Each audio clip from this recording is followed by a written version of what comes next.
Hi guys, Togre here with a new video, and this video will be my open world PvP TBC Classic Anniversary tier list video. And I already did a BG video. I'm going to update my arena video, but right now I prefer to focus on open world PvP because I want to promote it actually.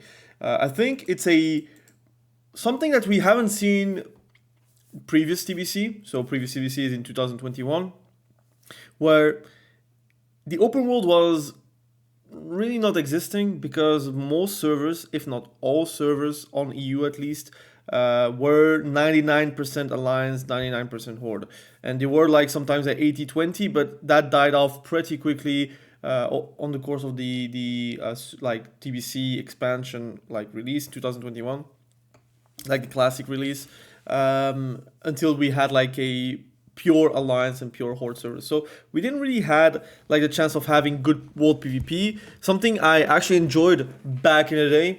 Like I wasn't really a fan of arenas back in the day, but I was a fan of BGs and open world PvP because I was like a little guy, and I wasn't really doing any arenas back in the day until like RAF, where I did with friends, and open world PvP was fun to do.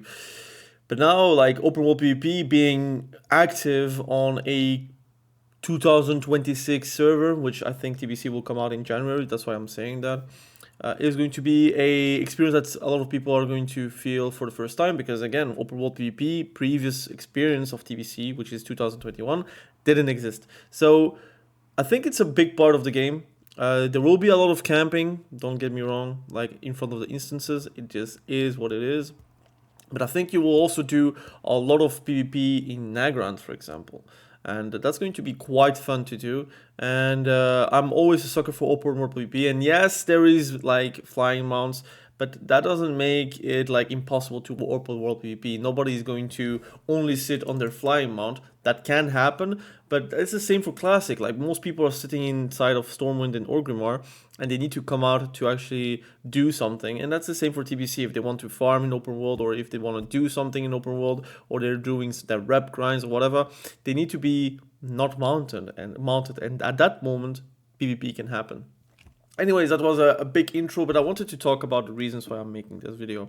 So I made a BG video, and obviously you could say that BG and open world, it could go hand in hand, but I think like I appreciate other stuff when it comes down to open world PvP. For example, being tanky, being able to survive all of the damage, being able to reset the fights. For example, rogues, which is super strong. Those things are very important to me, and just makes you able to like surf over people. It will be a very top focused tier list, so don't get me wrong. People are going to say, oh, what are so many S tiers? Truthfully, a lot of the classes and specs are good in open world PvP between like a lot of situations. Like for example, rogues, druids, hunters, for example, even frost mages and whatnot. That's something that, again, you cannot really take it away. I cannot put it in B tier when I truly think they are like A or S tier. So that out of the way, let's talk about open world PvP. Affliction warlock, I think, is actually not that good in open world PvP. Affliction warlock needs like a lot of the uptime on dots, so you need to prepare. It's not really a bursty spec, so you need to do a full row of dots and then survive. But that survivability as an unstable affliction warlock, so affliction warlock full on without soul link, that is quite squishy, especially like versus rogues, where they can just cloak the whole, like your whole row of dots that you have put on him. They can just cloak it, and there you go, you have nothing to rely on. And obviously you have your void walker if you do run with a void walker, and often you're going to either go a void walker or a fel hunter. You're not going to go for succubus most of the time. That's for destruction warlock. Or a void walker is something like for SLSL, where you're going to run around with a void walker. So it's not the most effective spec, but you can make it work versus a lot of classes. For example, versus mages, where you can maybe play with a fel hunter and then like do a good silence and have a full row of dots, where they have to decide between like ice blocking it or like trying to tank it, and they could just die while doing so. And you're very good at killing casters, but when it comes down to meaties, for example, a warrior is going to like train you to death. You're going to die. Versus a rogue, you're going to have quite a hard time. Feral druids are not the feral druids that you know from classic. Enhancement Shaman is going to just to dispel the Void Walker shield if you do run that.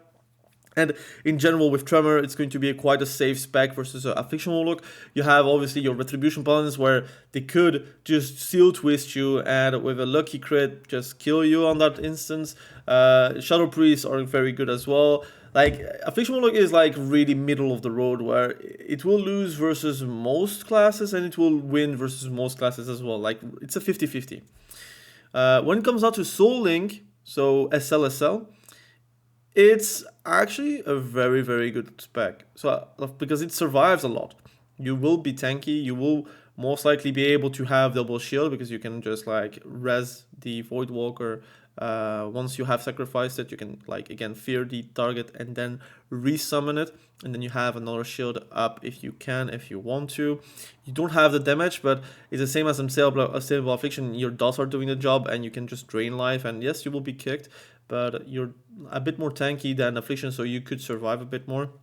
I'm going to put it in A tier, why not S tier? Because I think it really lacks the burst that you could have. For example, Destruction Warlock has, for example.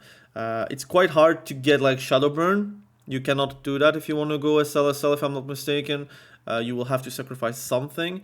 And Shadow Burn is quite important if you want to like finish off targets. And in general, you're not really going to hard cast like Shadow Bolts. It's going to be very difficult for that, like in a true 1v1. Your dots are going to be powerful, but it's not like, wow, I did like 3 dots and there you go, that guy is doomed. That's not really what happens with Soul Link, Siphon Life Warlocks, so SLSL. But it's a good tanky spec, and I do appreciate tankiness in open world, especially like in a 1v1 or a 1v2. That can work.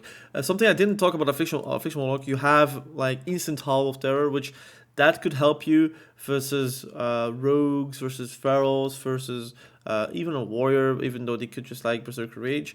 The thing is, like, it doesn't make them more tanky. You have a trinket, so they could trinket that.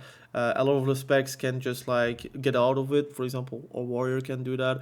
A Cloak of Shadows at the right time, and there you go, it's lost forever. The city is gone. And of course you have Mortal Coil, but like Death Coil, Mortal Coil, like the name. That's like helping, but I don't think you can like create enough distance to survive. So that's something you need to think about. Like SLSL has all those tools, except it's not an instant Howl of Terror. So it's a decent spec for sure. A very decent, actually, like a very good spec. The S tiers are like the best specs out there. Destruction Warlock. Well, I'm going to put them at A tier for the simple reason that they're going to play Succubus, most likely. You could play Succubus as Affliction Warlock, but you don't have the benefits from running a Succubus because you're not going to do a big cast where you're going to obliterate someone. So far, like with a Succubus, you're going to cast a Soulfire, he might trinket it, and then you just like do your normal rotation without a Soulfire. If you get hit, you get an instant Incinerate, instant Shadow Bolt. Like, I could do it in B tier because it's a bit more like it's not that tanky. Don't get me wrong. It could be between A and B. I will maybe change the tier if I feel like I have too many A tiers and it doesn't belong anymore. But I do value Destruction Warlock because it has the burst to burst someone down very quickly. Like if a rogue is like seduced and has no trinket, they will not be able to do Cloak of Shadows in time. They will have to do it before or after. That helps. Versus like a warrior, that's probably a very problematic matchup, especially if they use a spell reflect at the right time. Then it really sucks for you. I would say versus a feral, it's also very annoying because again, means yeah, it's still annoying. You have hunters, obviously. You have your shamans, which it's going to be a very hard to pull off versus a shaman, like for example, elemental shaman or enhancement shaman. Yeah, so I'm going to put it in B tier actually. I did talk myself down. I could like drop the Affliction Warlock lower if I feel like it doesn't belong in B tier. We'll see. Demonology Warlock. Well, it's tanky. The Felguard, it does okay season 1. it lacks the instant damage, which you can run Shadow Burn at least as a Demonology Warlock. I'm going to put it in B tier because I do believe that SLSL is better, just in general. But Felguard, I need to test it again. That's something I don't know, so I'm very sorry. For open world PvP, if it matters to have a Felguard or not, compared to like going SLSL. I think it's like in between Destro and Affliction because I don't think the damage is it's not really that impressive. It is tanky like SLSL, but it doesn't have the health benefits of having Siphon Life ticking. So I don't know. I really don't know if it's good or not. Could be lower, could be higher. I don't know. If someone wants to tell me in the comment section below if they play Demonology Warlock, I'm all ears.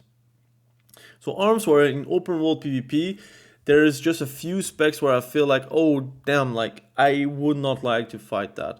I think Arms Warrior versus a Rogue, very annoying, especially if like they stutter step and like you're out of reach and you cannot do anything.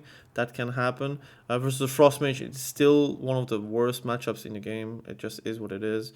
You could maybe surprise him with a big crit and like make them bleed and like destroy them pretty much.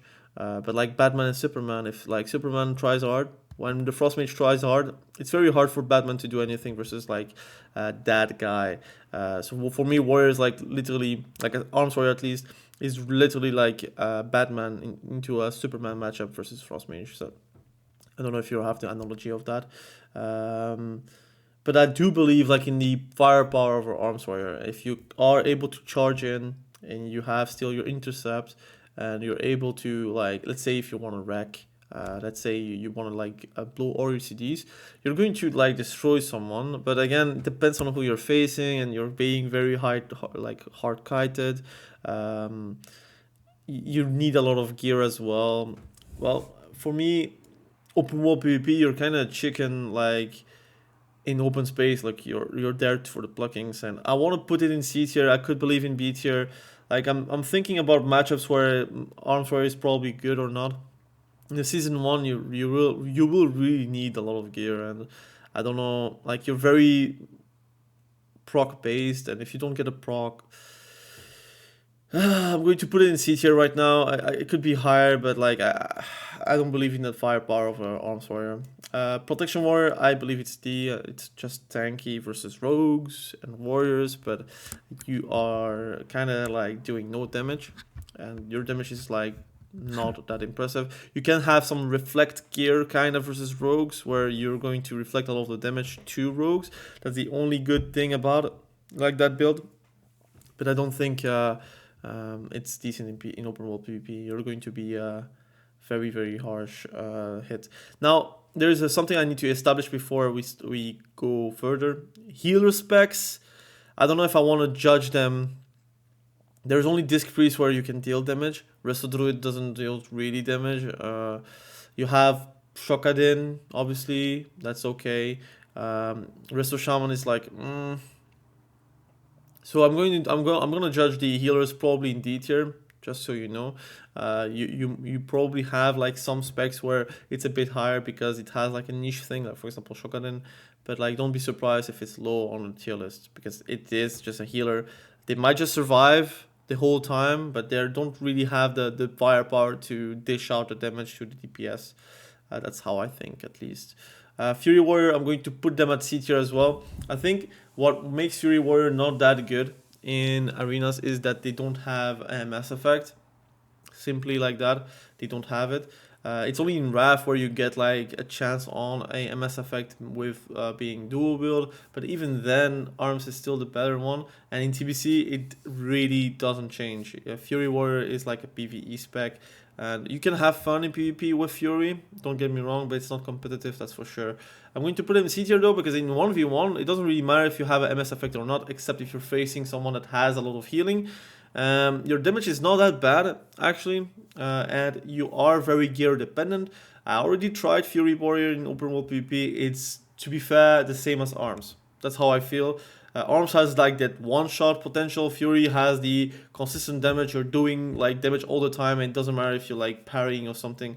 If your enemy dodges something or not, that's not going to make or break your matchup in general.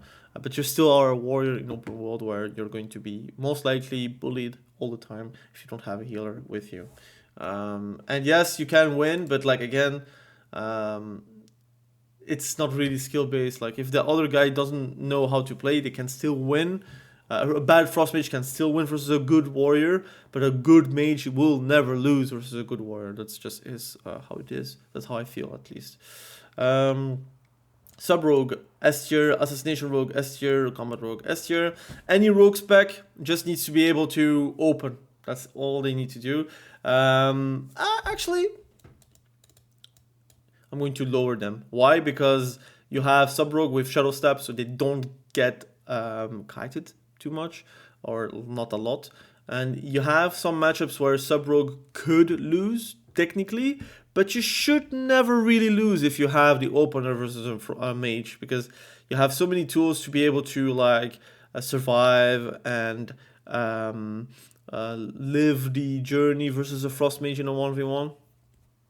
It simply is like obviously a skill matchup, but you have Cloak of Shadows, they have Ice Block. That's something like you kind of play around it. And yes, you can lose versus a mage, but it doesn't mean that it is not S tier. It just means that, okay, versus a frost mage, there is possibility to lose, while other classes like are probably like preyed on by a rogue. So that's how I feel, at least. Some people might say, oh, sub rogue is S tier, how come? Like, it's still a stealth class where they have the opener 99% of the time, and even if they don't have the opener, they can just vanish Cloak of Shadows and they're safe, except for if they have a bleed. But even then, they can just get away by gouging, blinding, whatever you want to do versus the enemy, and reset till you have UCDs and go back in versus that guy. So S tier for sure. While the Assassination Rogue and Combat Rogue, they don't have the mobility as a sub rogue, but it's still a rogue spec, and Assassination Rogue can burst. Combat Rogue can burst with Adrenaline Rush. You still have evasion, you still have Cloak of Shadows, you still have sprint, you still have vanish, you still have blind. There is no reason for you to be lower than that. Yes, obviously it's more manageable, especially if you're a mage, because you don't have Shadow Step, but that's the only reason why they're A tier. If they had Shadow Step, they would be also S tier. Mobility kind of trumps everything here, and since you're not in arenas and you don't get like healed, like an opener can just like be the death of you, and you will have to blink if you're a mage, or if you're like anything else, you need to trinket, and you will most likely get blinded into a sap maybe, or into a stun, and then here we go, you're going to go down most likely. Balance druid, actually Boomy is not bad, because you can kite pretty well. And I must say, since you can fly instantly, if you drop combat, you're safe.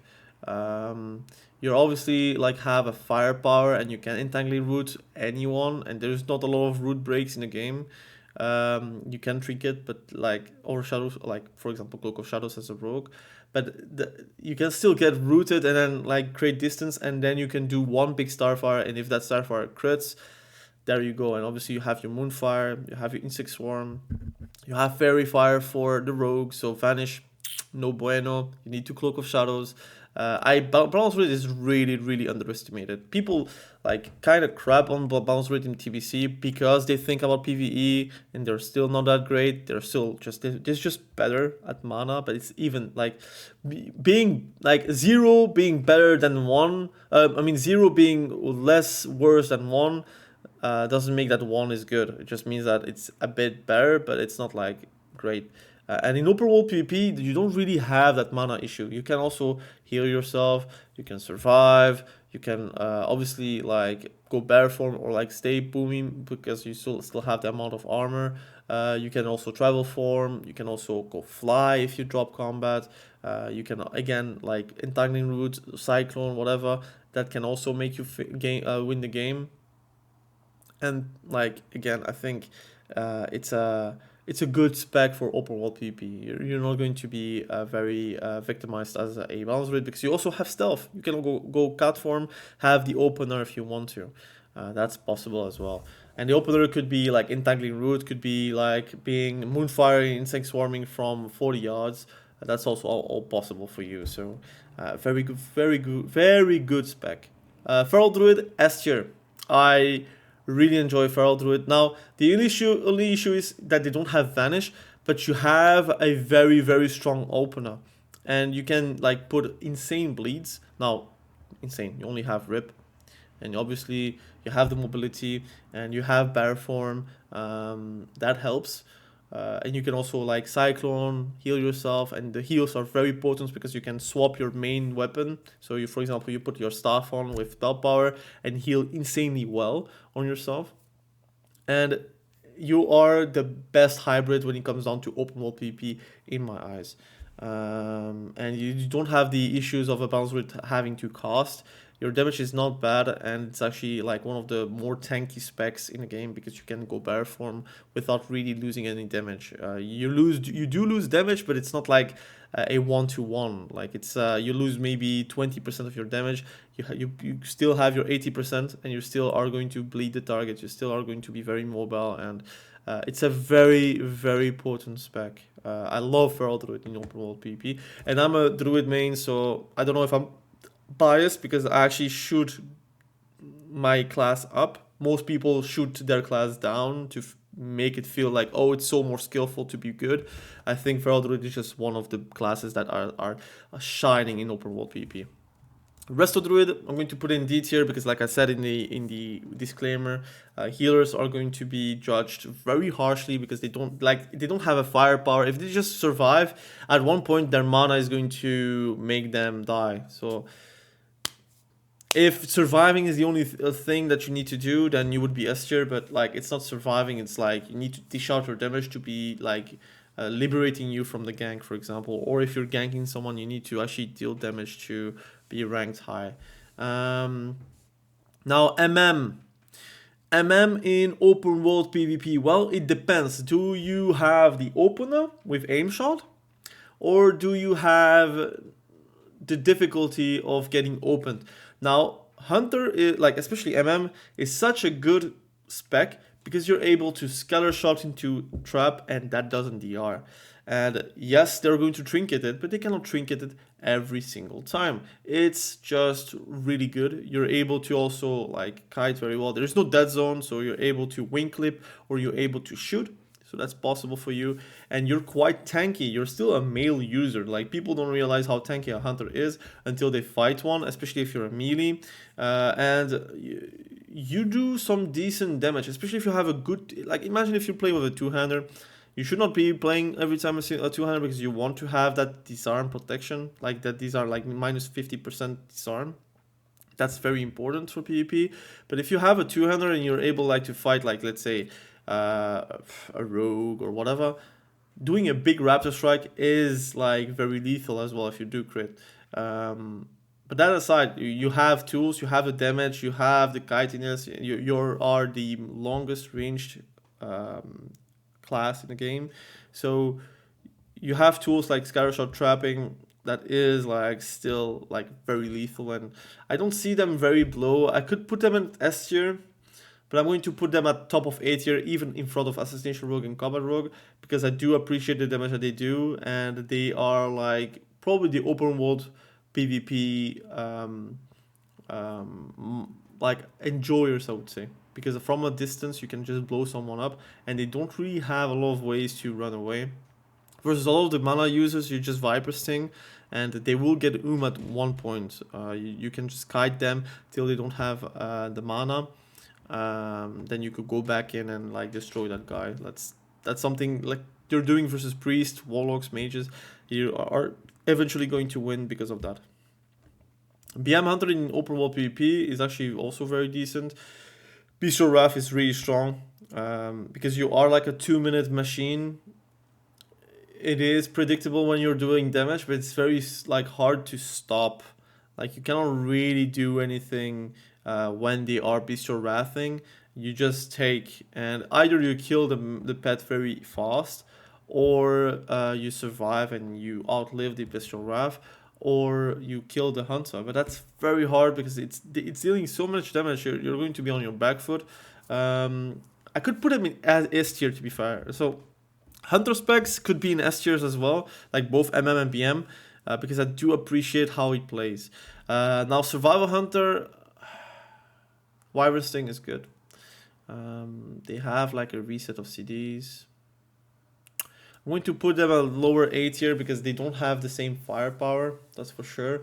If you're deep survival, you will have Wyvern Sting. Now, obviously, it means no scatter, but it's kind of the same purpose. To be fair, they don't really have the same strength as MM, and I think BM is a bit like it's just better than survival in open world. Now you do have the survivability of a survival hunter with like traps, entrapment, and whatnot. You have counter attack, so you can like root someone. That's also not bad. I'm really thinking. I think it's decent. It's decent to put it in A tier, but I don't think it's B tier because I still think it's a hunter spec. It's still very good. But MM and BM does outshine survival in my eyes. It's more of a rating spec, to be fair, and also in arenas it can work, but again, it's like in what like real comp can it work? So I think open world PvP A tier, lower end, maybe a B plus if I do put in B plus, why not? That could be decent, but right now A tier. Elemental Shaman in open world PvP is definitely not the same as classic World of Warcraft because you don't have like that bug, which is like the batching, the casting batching of Elemental Mastery, where you do crit your 2 abilities. No, you only crit 1, so you don't have that like big burst potential that you could have in Classic, where in Classic it is like really the best spec when it comes down to bursting something from 100 to 0.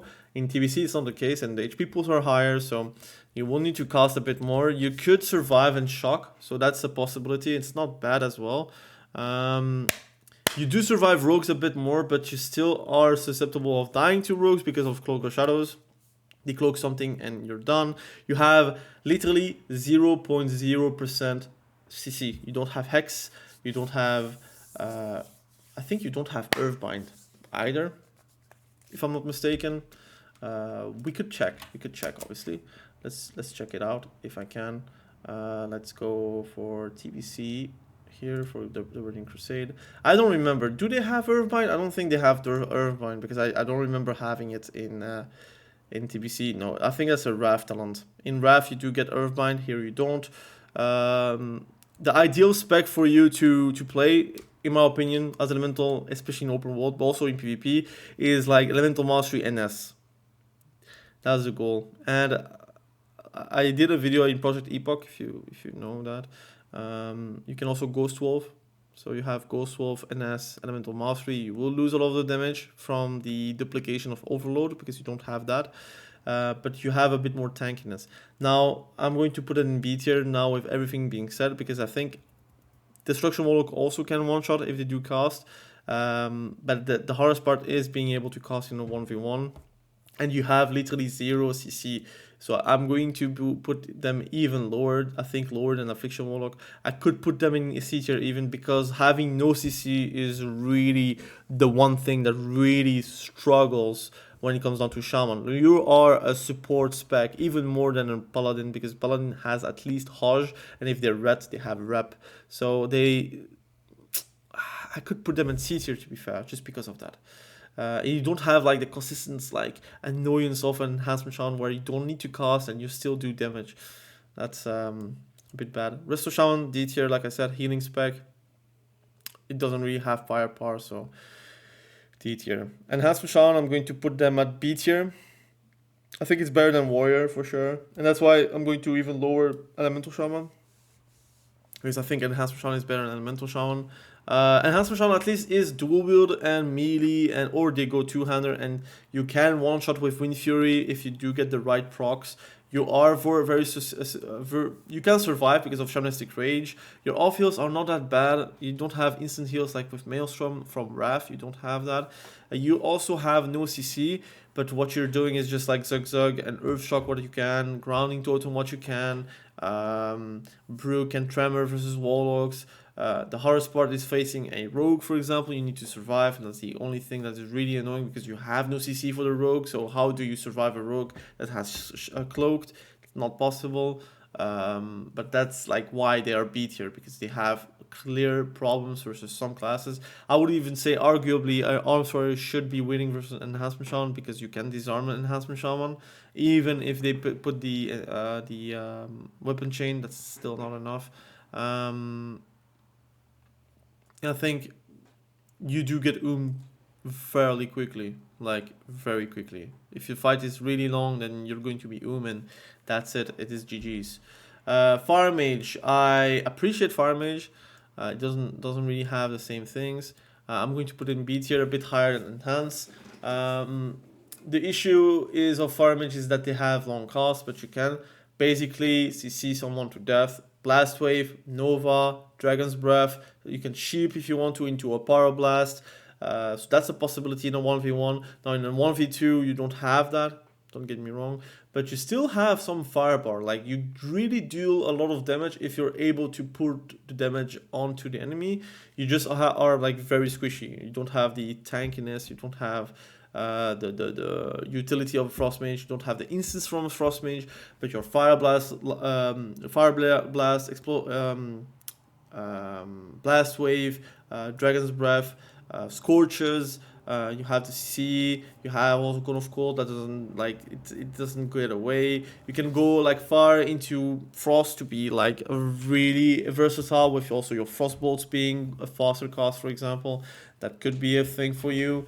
But like essentially Fire Mage, like it has fire stuff 80% of the time, but if you want to be competitive like in open world PvP and like win your matchups, you kind of need to go Fire Frost and not Fire Arcane, where you get these sounds from the counter spell.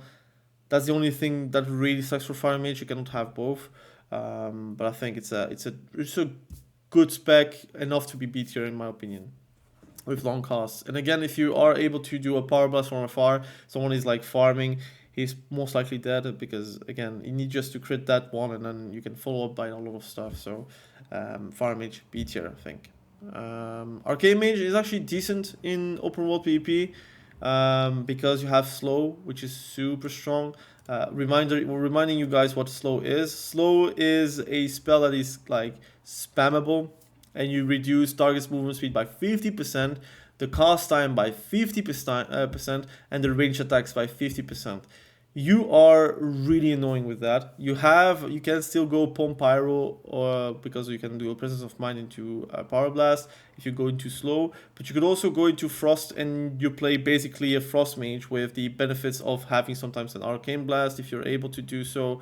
You still have arcane power, you have slow, which is like very effective versus a lot of classes. Let's say you're facing a shaman, they cannot like dispel that. You're facing I don't know, a druid, for example, they cannot dispel that either. They can shapeshift, don't get me wrong, they can, they can get it away. Um, you're slowed as a warrior, it's very annoying to deal with. So it's also spammable, instant, and last 15 seconds. So it's a good spell to use, and I do believe like Arcane Mage is not bad. So I'm going to put an A tier. It's still quite squishy. If you get touched by someone, you are going to really regret being an Arcane Mage. But it warrants being at the lower of A tier because it is not a Frost Mage. I think Frost Mage is S tier, top of the crop, really, really good. You have seen, I think all have seen videos of like people being level 62 and like managing to 1v1, 1v2 versus 70s because you're so good at dealing damage and CCing. You can really do nasty stuff. You have your water elemental, you have Ice Lance, which hits and crits for a lot. Like again, it's really good, and you're very tanky. Double ice block. You have obviously the potential of kiting way better than most specs, and you don't really have a natural like. Actually, like druids could win versus a frost mage. Like I don't see a world where feral druids could lose versus a frost mage, except if they get like really critted on the wrong time. But yeah, that's that depends on people. Like I think the three specs in S tier right now, they could both lose and win versus each other depending on skill. Let's say that like that. Pompyro. So this is a Pompyro spec. You can go to till Arcane power and then go into fire for Pyroblast, or you can even go to Blast Wave if I'm not mistaken. If you go for Arcane power, you can still go for Blast Wave. But yeah, it's a decent spec. Again, I think everyone has already seen multiple videos of Pompyros and doing a lot of damage and doing good. But it's like uh, if you mess up and it doesn't kill, then you're a worst arcane mage and you're a worst fire mage and you're not a frost mage. So I'm going to put them at B tier as well, same as the fire mage because it is kind of the same. I think you don't need presence of mind if you're able to just sheep into pyroblast. That's my opinion. Presence of mind helps for like if you do get hit by someone and you are not able to spiral polymorph for some reasons, or you don't need it because that guy is low HP or 50% HP. You can do a pompyro and that guy is going to die if it crits. But like again, I'm not really that much of a fan of Pyroblast. I think I prefer personally if I had to play either Arcane or Frost Mage or even Fire Mage because I like Dragon's Breath and it actually deals some good damage. Like again, it's really good damage when it comes down to like purely scaling and base damage. And you have obviously a 20-second CD. It does your disorients. And you can then like follow up with like maybe a polymorph if you feel like you're in a mistake or a problem, or you can just frost nova and whatnot. So you have tools to deal with as a mage that some classes don't, and that's a good thing for TBC. Retribution Paladin. Well, freedom can get stolen by mages, which is annoying. Divine Shield is interesting. You have firepower, but you need to be close to the target and you have to be able to catch up the target. You have a self magic dispel, so you could dispel yourself from a root, so that's possible as well, or a slow, but you need to cast it all the time. Is it good or not? You have rep, obviously, so that can help you with catching up. I do feel like it's better than enhanced, so I'm going to put it in A tier. It's going to be a very top heavy, like I said. I think most specs, most classes, to be fair, are A tier. If you're thinking just purely class based, but like I think Retri is slept on. People sleep on it. This one is Holy Shock, so I'm gonna take Shokanin as an example, not Holy Paladin. And Shokanin is C tier because it has a damage, but it like again. It's not like deadly. And season one, actually, season one Shokaden is really not that good. Like because it doesn't have the spell power, it doesn't have the potency of like really doing what a Shokaden does. I'm going to put in C tier, maybe on the lower end, because it's still not like full power. I think season one you cannot judge the same as in season 3 or season 4. So C tier. Protection Paladin, D tier, not impressed. Same as Protection Warrior. It has at least a range days, but you need to cast and it's not as strong. So D tier. Probably better than Protection Warrior though. Disc Priest is the best healer in PvP, so I'm going to put in B tier. It does damage. You can like 1v1. I guess A tier. Because you can 1v1 pretty much anyone if you're able to survive. You don't have a banner problem in 1v1. You can smite, you can mind blast, you can shadow word death. You have shadow word. Yeah, you have pain, shadow word pain. You have obviously your fear, which is like again, you have the possibility to CC the target. You can play Disc Priest and go silence if you want to, so you can go tri-spec. That's possible as well. And you're going to be good at that as well. So you have tools to be good, and I think you will not have the same issue as the other healers because you have some firepower at least compared to them. Holy Priest, I could say Smite Priest, maybe C tier, because it's kind of the same as Disc Priest, but you need to cast way more, and you don't have like the power of being able to pain suppress you. So yeah, I think C tier for Holy Smite Priest. Let's say Smite Priest, C tier. Shadow. I think the issue is they don't have the benefits of like Classic. It still needs to cost, but you're a bit more tanky. You're able to self heal yourself. You have silence. You have a fear. I'm going to put them at B tier. You have Dispel as well, a bit higher than Demonology Warlock. I think that's just the placement of Shadow Priest. They are decent, but it's not the same as in Classic where like a Shadow Word Pain into Mind Flaying will kill someone. That's not happening. You still need to have Vampiric Touch. You still need to Mind Blast. Your Shadow Word Pain, all that stuff. It's not like really that lethal. So, and now come to think of it, I'm going to change a few things. I think BM and MM are S tier. I'm going to say even BM S tier and A tier MM, because BM Bestial Wrathing is such a powerful ability. Being able to be immune with inner beast is so good because you're not able to get stopped remorse or fear. Like you are unccable, deal a lot of damage. In general, you're going to be good, and you still have aim shot if you go for that.